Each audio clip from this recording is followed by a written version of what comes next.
Hi, എല്ലാവർക്കും നമസ്കാരം. പുട്ടും കടലയും ഒരു പെർഫെക്റ്റ് കോംബോ ആണല്ലേ. ആവശ്യത്തിന് കാർബോഹൈഡ്രേറ്റ്സും പ്രോട്ടീനും കൂടി ചേർന്ന ഒരു പെർഫെക്റ്റ് ബ്രേക്ക്ഫാസ്റ്റാണ് പുട്ടും കടലയും. അതുപോലെ തന്നെ ഇടിയപ്പത്തിൻ്റെ കൂടെയും ചോറിൻ്റെ കൂടെയും ദോശയുടെ കൂടെയും ഇഡ്ഡലിയുടെ കൂടെയും ഒക്കെ നമുക്ക് കടലക്കറി കഴിക്കാം. അത്രയും ടേസ്റ്റാണ് കടലക്കറിയുടെ കൂടെ കഴിക്കാനായിട്ട്. അപ്പോൾ ഇന്നൊരു കടലക്കറിയാണ്, സാധാരണ കടലക്കറിയല്ല. അപ്പോൾ അതെങ്ങനെയാണെന്ന് നോക്കാം. അതിനായിട്ട് ആദ്യം നമുക്കൊരു പാൻ വയ്ക്കാം. പാനിലേക്ക് വെളിച്ചെണ്ണയാണ് ഒഴിക്കുന്നത്. ഞാൻ പൊതുവേ കടലക്കറിയൊക്കെ വെളിച്ചെണ്ണയിലാണ് ഉണ്ടാക്കാറ്. അപ്പം ഇനി അതിലേക്ക് എണ്ണ ചൂടാകുമ്പോൾ കുറച്ച് കടുക് ഇട്ട് കൊടുക്കാം. കടുകൊന്ന് നന്നായി പൊട്ടി വരണം. കടുക് പൊട്ടിയില്ലെങ്കിൽ കഴിക്കുമല്ലേ. ഇനി അതിലേക്ക് ഒരു 2 ചുവന്ന മുളക് ഇട്ട് കൊടുക്കാം.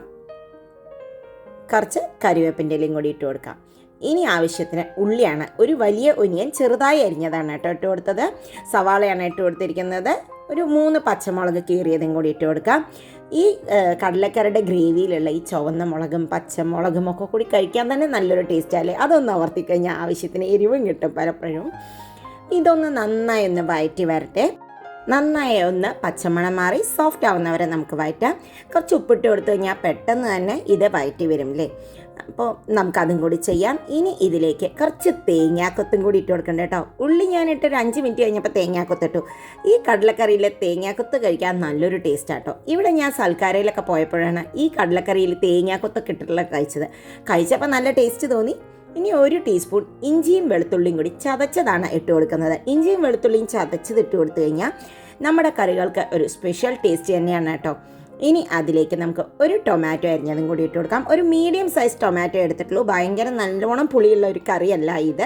പുളി കൂടുതൽ വേണമെന്നുള്ളവർക്ക് കൂടുതലിടാം. ഇത് വേണ്ടോ. ഇനി നമ്മുടെ ടൊമാറ്റോ നന്നായി സോഫ്റ്റ് ആവണം. ഈ ഉള്ളിയിലേക്ക് നന്നായി ചേരണം. അപ്പോൾ 2 മിനിറ്റ് അടച്ച് വയ്ക്കാം നമുക്ക് താഴ്ത്തിയിട്ട്. അപ്പോൾ ഇതാപ്പോൾ ടൊമാറ്റോ ഒക്കെ നല്ലവണ്ണം സോഫ്റ്റ് ആയിട്ടുണ്ട്. ഇനി ഇതിലൊന്ന് നന്നായി മാഷ് ചെയ്ത് എല്ലായിടയ്ക്കും ഒന്ന് നമുക്ക് ചേർത്താം. ആ ടൊമാറ്റോൻ്റെ പൾപ്പൊക്കെ ശരിക്കാവണം.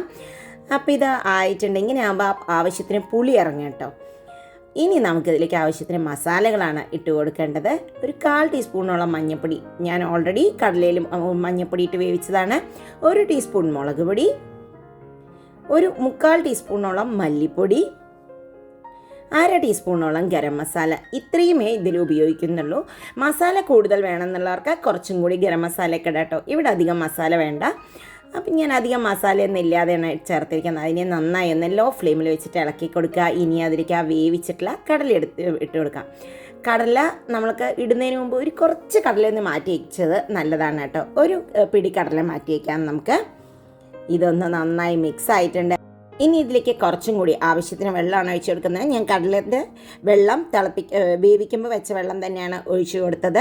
ഇനി ഇതൊന്ന് നന്നായി ഒന്ന് തിളക്കട്ടെ. ആ സമയം കൊണ്ട് ഇതിന് കൊഴുപ്പിനായിട്ട് നമുക്ക് ഒരു പിടി കടല, ഞാൻ പറഞ്ഞില്ലേ വേവിച്ച് കടല ഒരു പിടി എടുത്ത് മാറ്റി വയ്ക്കുക. എന്നിട്ട് അതിനെ മിക്സിയുടെ ചെറിയ ബ്ലെൻഡറിലേക്ക് ഇതുപോലെ ഇട്ടിട്ട് കുറച്ച് വെള്ളവും ചേർത്ത് നന്നായി ഒന്ന് അരച്ചെടുക്കുക.